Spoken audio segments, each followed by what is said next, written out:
Sebentar para murid dan santri, coba guru berhajat sedikit. Semoga dapat kemudahan.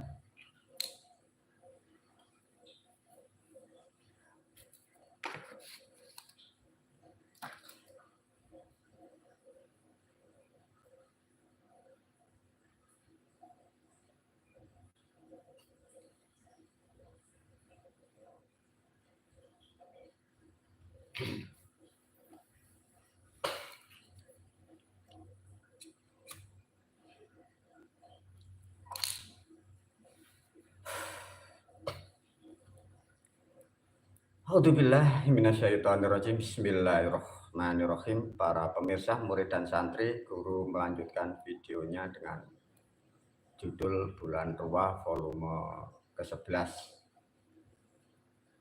Video ini diberi judul oleh guru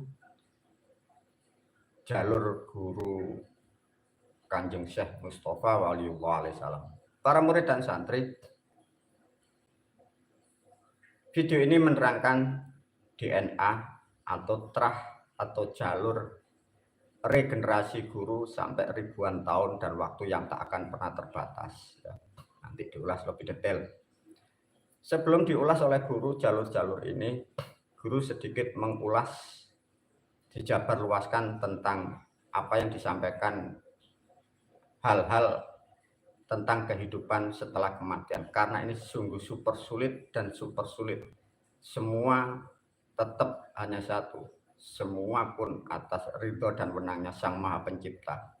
Aku hanya penyampai dan aku hanya pendidik dan aku hanya menyampaikan kepada umat dan bangsa manusia.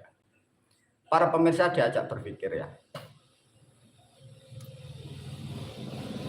Di dalam pemahaman bangsa manusia untuk memahami tentang kematian sangatlah sulit. Karena kenapa? Sesungguhnya kalian bangsa manusia adalah seongkok daging. Maka melalui video ini, setelah banyak hal misteri jalur kehidupan sudah disampaikan melalui video untuk umat dan bangsa, maka guru berpesan kepada siapapun yang sudah sedikit paham seperti ini, sudah jangan berpikir tentang hal yang aneh-aneh. Karena apa? Sehebat apapun bangsa manusia, tak akan pernah ada yang dimampukan menerangkan seperti ini, dipahamkan. Guru mengulaskan dengan jabaran. Ada bahasa surga dan neraka. Itu sudah tercantum dan ditulis dari beberapa kitab sejak peradaban mulai Masehi. Sebenarnya sebelum Masehi manusia sudah mengenal bahasa itu. Cara berpikirnya begini. Satu contoh para pemirsa, ada bahasa surga, ada dalam bahasa kitab dirubah menjadi jannah. Yang penting bahasanya ada surga, ya. Ada surga, ada malaikat. Itu disimpan, ditulis dalam kitab namanya Al-Quran. Manusia meyakini katanya ada sosok yang membawa dan ada yang menyampaikan.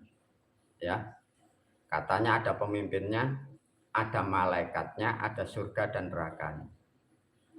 Sebelum adanya Al-Quran, masuk satu langkah urutan tulisan ya, tulisan guru hanya menuliskan karena itu tidak ada. Di situ ada Isa Al-Masih alaihissalam, kitabnya Injil. Artinya di dalam Injil pun juga menerangkan surga. Artinya pasti menerangkan bangsa malaikat. Sebelum Injil di situ ada Taurat dan Zabur. Itu ya pasti menerangkan tidak jauh dari itu, surga dan malaikat. Bila ditarik para pemirsa, murid dan santri, Zabur, Taurat, Injil, Al-Quran, keempat kitab ini yang menyampaikan siapa? Kira-kira siapa para pemirsa? Apakah malaikat Jibril itu hanya menyampaikan hanya di Quran? Terus lantas Injil siapa yang menyampaikan? Zabur, Taurat siapa? Kalau toh yang disampaikan atau yang menyampaikan itu Jibril, mengapa bahasanya tidak sama?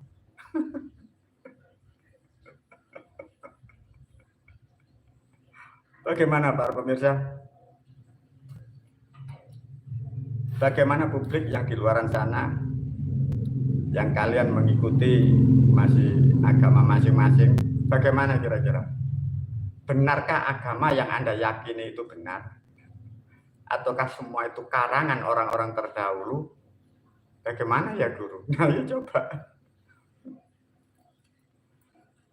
Ayo para pemirsa diajak berpikir ya.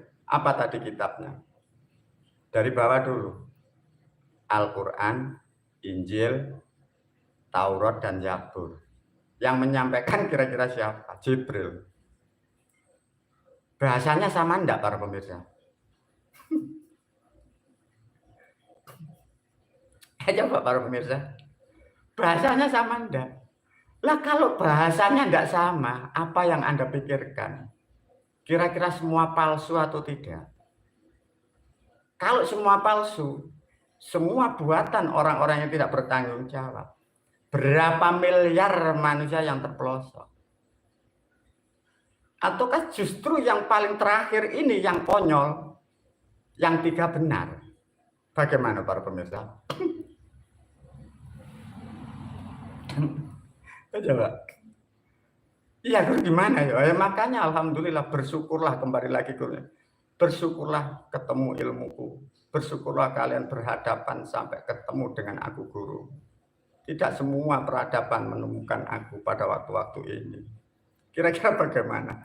Lah lantas, kalau orang-orang terdahulu kitabnya aja itu tidak jelas, orang-orang terdahulu katanya mempunyai gelar nabi, rasul, dan wali. Kira-kira apa semua itu enggak terpelosok? Ataukah itu hanya bualan-bualan yang Anda yakini sampai sekarang jutaan orang masih mengikuti tradisinya? Gimana guru ya? Nah itu coba. Coba para murid dan santri, ada 4 kitab. Pernahkah Anda berpikir yang membawa, yang menyampaikan wahyu kepada Nabi Isa alaihissalam itu malaikat Jibril atau malaikat siapa? Ya Taurat yang menyampaikan siapa? Ataukah memang Taurat itu tidak ada? Bagaimana kalau diterangkan oleh guru? Kalau Taurat itu artinya tarot. Apakah tidak terpelosok kitabmu Al-Quran? Ilustrasi Anda apakah tidak salah? Kalau tarot jadi Taurat. Lantas gimana guru? Nah, iya. Nah itulah sedikit para pemirsa. Artinya apa yang disampaikan guru melalui video ini. Sejak adanya agama atau keyakinan, Zabur, Taurat, Injil, dan Quran, semua tak satu pun mampu menerangkan sedetail ini tentang kehidupan di sana. Artinya melalui video ini, semesta, para moyang, dan leluhur menyaksikan. Dengan diterangkan dengan kehidupan yang tepat dan benar, artinya close. Agama-agama yang tidak benar sudah tertutup pada hari ini, bulan ini, dan tahun ini.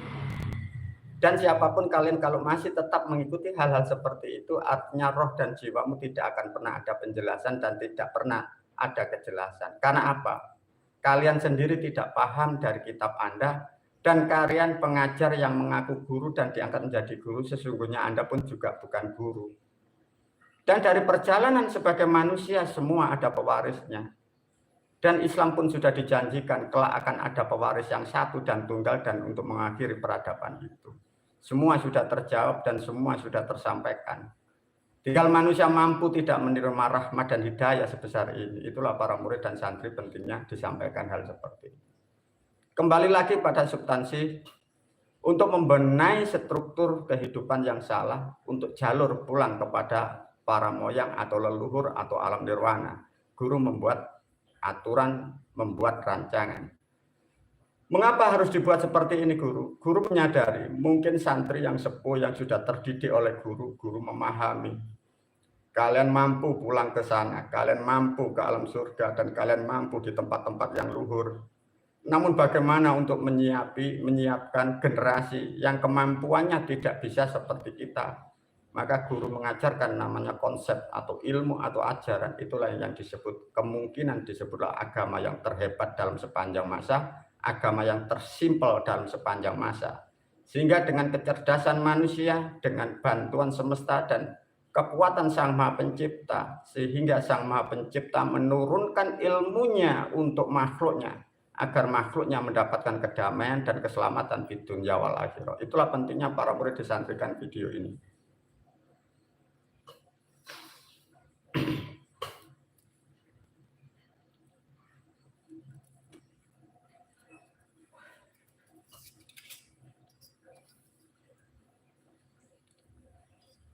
Bismillahirrahmanirrahim, para murid dan santri.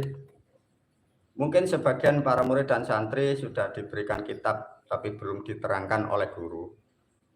Ada juga murid dan santri yang tidak kebagian kitab, karena ini kitab biasanya kalau sudah laku 5 atau sudah laku 7 baru dibekali ini. Karena keadaan dunia sudah waktunya untuk direnovasi dan dunia untuk di-restart kembali, dan umat dituntun kembali, maka video kaset ini, kitab-kitab seperti ini dibagi untuk umat, khususnya bagi murid dan santri. Inilah para murid dan santri, satu contoh.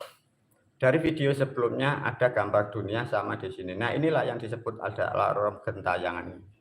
Tatkala manusia di dunia ini perilakunya tidak mengerti, tidak mengindahkan moral, dia tidak terkonek, tidak ada jalur dengan terah di atasnya atau leluhurnya. Yang dimaksud leluhur adalah manusia yang berbudi luhur, artinya disebutlah para dewanya atau para panutannya atau para imam-imam yang mewakili nilai-nilai ketuhanan. Bukan berarti leluhur itu yang melahirkan, beda ya. Itu leluhur yang melahirkan, artinya leluhur keilmuan, itulah yang dimaksud leluhur. Karena ribuan tahun para pemirsa, inilah semesta alam ini yang dilalui di si alam ini. Ini sebagai file kodrat alam, dan disebutlah neraka dan surga. Sejak bangsa manusia kita belum ada, alam ini sudah ada para pemirsa. Namun karena guru adanya sesuatu yang dilebihkan dari Sang Maha Pencipta, maka guru inilah membuat, dan kemarin sudah diterangkan, guru membuat jalur tersendiri, tidak mengikuti jalur dari orang-orang terdahulu. Maka jalur para murid dan santri, kelak umat-umatku, kalian dibuatkan terobosan oleh guru, kalian dibuka akses di sana yang lebih indah di sini. Jadi aksesnya kita murid dan santri dan umatku, kalian kelak tidak akan masuk di sini. Syarat dan rukunnya di dunia sudah aku ajarkan, semua lakukan dengan sesuai apa kitab yang aku tulis dan semua yang sudah aku contohkan, dan semua akan terbimbing oleh guru wali bait ini. Setelah kalian nanti akan pulang dan meninggal, itu nanti kalian akan masuk ke alam di sini. Jadi artinya lebih cepat, lebih mudah, dan lebih bahagia dibanding kalian masuk di sini. Karena ini terah atau DNA dari makhluk-makhluk lain atau bangsa manusia yang lain, bukan terah DNA guru, bukan makom saya, bukan makom guru Anda. Ini lain. Maka guru di sini ada jalur tersendiri, dan ini harus dipahami ya para pemirsa. Barangkali nanti dalam pikiran atau perilaku atau ketemu namanya malaikat, kamu setelah di dunia kalau mau ke sana langkah pertama di mana? Ini disebut, dipahamkan, namanya kolivia. Di alam kolivia ini guru di sini dibekali oleh Sang Maha Pencipta, ada pendamping ilmu guru dan pendamping ilmuku sampai kapanpun. Maka guru sering berkomunikasi, dan inilah yang disebut Jubair. Ini bukan satu para pemirsa, bisa disebut ada sang rajanya satu, tapi ini jumlahnya jutaan. Ada lagi yang di sini guru sering naik, dan ada lagi ini. Jadi 3 nama inilah yang menopang keilmuan guru yang akan menaungi seluruh umat guru sampai waktu yang tak terbatas itu. Nah, setelah masuk di sini, maka karena guru berharap murid dan santrinya ini, guru karena sudah berjanji dan berkomitmen semua murid dan santri akan dihantar kepada alam surga. Maka setelah di sini barangkali ada kekurangan atau karma yang masih kurang baik, maka guru ada di tempat di sini, inilah namanya alam demivia ini. Di sini ada malaikatnya ini para murid dan santri. Nah, inilah disebut telogo fitrah. Ini tak akan pernah ada bangsa makhluk siapapun yang boleh di sana. keturunan manusia, DNA ras apapun tidak bisa di sini kecuali ini hak milik gurumu ini. Maka bagi murid dan santri, satu contoh kalau di dunia ini ada kekurangan dari perilaku umat atau murid dan santri, inilah butuhnya dibersihkan, disucikan, itu nanti dimasukkan di sini. Tatkala di sini sudah dibersihkan, nah dari sinilah beliau-beliau ini, para malaikat ini disesuaikan. Dari manusia yang melakukan ilmu di dunia atas nama ilmu Kanjeng Syekh Mustafa Waliullah alaihi salam, tinggal ini nanti diletakkan di mana. Ini kalau butuh surga. Bagi yang tidak butuh surga, itu bisa, makanya namanya dituahkan ilmunya. Itu nanti masuk jalur di alam sana, disinilah yang disebut swarga luka ini. Ada nyebutnya alam arwah ini. Ada juga nanti yang dari proses dari sini, ini nanti bisa masuk langsung ke sini. Jadi di sini memang tidak semudah, tidak apa yang dibayangkan oleh manusia. Sedikit guru memberi bocoran, sedikit memberi gambaran. Lantas setelah dari surga di mana guru? Nah, ini biasanya kalau dari surga ini masuk ada yang di alam arwah. Belum masuk di swarga loka ini. Tatkala ini sudah damai nikmat sesuai pahala yang didapat oleh manusia, masuklah di arwah ini bisa puluhan tahun. Nah, inilah nanti ada program namanya kapan dipanggil Tuhan dan kapan diturunkan ke dunia. Nah, ini diturunkan kembali jadi manusia yang lebih baik daripada waktu di dunia dulu. Nah, inilah sedikit gambaran. Itulah para murid dan santri, penting, sangat penting. Alhamdulillah video ini lancar, tidak terganggu. Semoga tahun-tahun ke depan guru sudah tidak mengulas lagi tentang menerangkan hal yang sangat fatal, yang sangat sakral seperti ini, sehingga tidak banyak mengganggu siklus alam manusia dan alam-alam gaib. Semoga apa yang aku sampaikan selalu membawa manfaat kepada bangsa manusia, lebih khusus manusia yang ingin menata dirinya lebih baik. Wabillahi taufiq wal hidayah. Assalamualaikum warahmatullahi wabarakatuh.